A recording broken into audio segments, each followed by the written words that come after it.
কিদৰে চলিছে ৰাজ্যৰ মীন বিভাগ?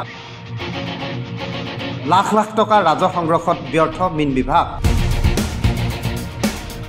উৰুকাৰ পূৰ্বে যোগীঘোপাৰ দলনি বিলৰ পত্তনৰ চুক্তি বাতিল। লেচি গোপাল চৰকাৰৰ বিৰুদ্ধে 14 লাখ টকা কিস্তি অনাদায়ৰ অভিযোগ মীন বিভাগৰ। ৰহস্যজনক স্থিতিত বঙাইগাঁও জিলা মীন উন্নয়ন বিভাগ। বঙাইগাঁও জিলাৰ যোগীঘোপাৰ দলনি মীন মহলৰ পত্তন বাতিল কৰে অসম মীন উন্নয়ন নিগম লিমিটেডে। প্ৰাপ্ত তথ্য অনুসৰি যোৱা 19 চনৰ ফেব্ৰুৱাৰী মাহৰ 16 তাৰিখে AFD-CG 153/2018/5144/50 নম্বৰৰ মেমো মৰ্মে যোগীঘোপাৰ চলন্তপাৰা প্ৰথম খণ্ড গাঁৱৰ বাসিন্দা গোপাল চৰকাৰৰ নামত মীন বিভাগে দলনি বিল মীনমহল পত্তন দিছিল। দলনি মীনমহল দখলস্বত্ব লোৱাৰ পাছত লাখ লাখ টকাৰ মাছ বিক্ৰী কৰি আহিছিল গোপাল চৰকাৰে। কিন্তু 2024 চনৰ 31 ডিচেম্বৰলৈকে 14,41,754 টকা ৰাজহ বাকী পৰে। মাছ বিক্ৰী কৰি পোৱা ধনৰ পৰা বিভাগক ৰাজহ আদায় নিদি গোটেই ধন হজম কৰে গোপাল চৰকাৰে।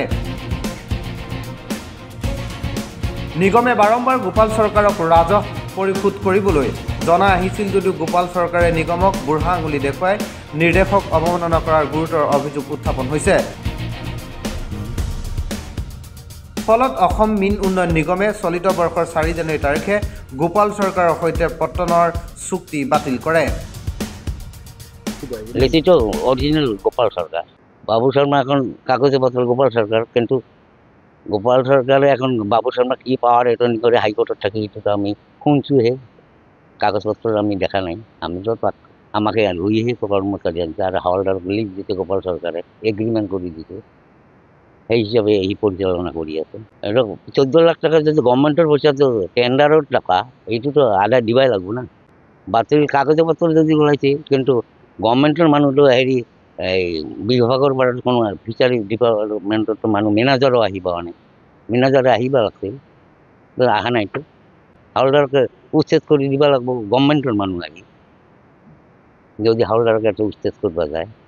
সিকিউৰিটি আছে 4 জন আছে। দলনি বিলৰ আন্ডার পঠাই দিছে গভর্নমেন্ট পরিচালনা রক্ষণাবেক্ষণ করার কারণে। আর এই দরমহাটা তো দেয়, এই লেচিয়ে দেয় হোমগার্ডের দরমহা। কাঠা কালি নহলে পরদিন উৰুকা উঠবো, এরেস্ট করক, গভর্নমেন্টে এরেস্ট করক, লেচিকে এরেস্ট করে লৈ যাওক, হাওলদার নিব নাপারিব না। এটা এই ম্যানেজার আছে না, কর্পোরেশনের ম্যানেজার আছে, অভাইগুড়িত আছে তো, অফিস আছে তো, আহি যাওক। আহিব লাগছিল, একদিনও অহা নাই নহয়। এটা নিয়মহে এইটো। আর গভর্নমেন্টের মানুষ এটা আহিব লাগব দিবার মানুষ। আমি নদীর মাঝে থাকি, আমি জানো সরকার গভর্নমেন্টের মানুষ যায়, লেচি যায় পাবো, হাওলদারও না পাবো। লেচি তো গোপাল সরকার কোন পরিচালনা করেছে বাবুল শর্মা জানো। এটা মানে গোপাল সরকারের লেচি তার নামত বিলখন মই যেতিয়া এবাৰ মানে ভাগপাত ল'বা যাওঁ তাক গোপাল সৰকাৰেৰ সিগনেচাৰ থাকে, কিন্তু পৰিচালনা কৰা মানে বাবুল শৰ্মা কৰি আছে। এদিনও কিন্তু 6 বছর হয়ে গেল আজি, এদিনও গোপাল সরকার দেখা নাই। চলে আছে, আমি কি হিসাবত চলে আছে আমি জানে, আমি জানো তাই মালিক আর কি। তার নামতে বিলখন গোপাল সরকারের নামত, কিন্তু বাবুল শর্মা একদম আজি 6 বছর ধরে তাই চলাই আছে, পরিচালনা কৰি আছে। আমি তাকে মালিক বুলি গম পাওঁ। গোপাল সরকার এখনো আজিলৈ 6 বছর ধরে দেখা নাই। অনুসূচিত জাতির মানে কারণে আনছে, মহলটা তার নামত আনছে, কিন্তু তাই তো পরিচালনা করা নাই, বেলেগে কৰি আছে। পত্ৰ লৈছে, আপোনালোকে পত্ৰ পাইছে, আপোনালোকে গম পায়, মইতো এইটো দেখাও নাই আৰু গমো নাপাওঁ। আজিহে আমি গম পাব লাগছো বাবুল শৰ্মাৰ নামত একদম 14 লাখৰ অধিক টাকা মানে বাকী পৰি আছে, নির্দিষ্ট নহয় আছে। আমি তো গমেই নাপাওঁ না। কালি এখন উঠা কুলি গ'ল, অলপ আগতে 1 ঘণ্টা আগতে মোক ফোন কৰিছে, কালি উঠোৱা পাইছে, উঠাব আৰু কি নিৰ্জন দি আছে মোক। এইবিলাক গম নাপাওঁ, আজিলৈ কোনো এটা খবৰ অহা নাই, কোনো এটা অফিচৰ অহা নাই।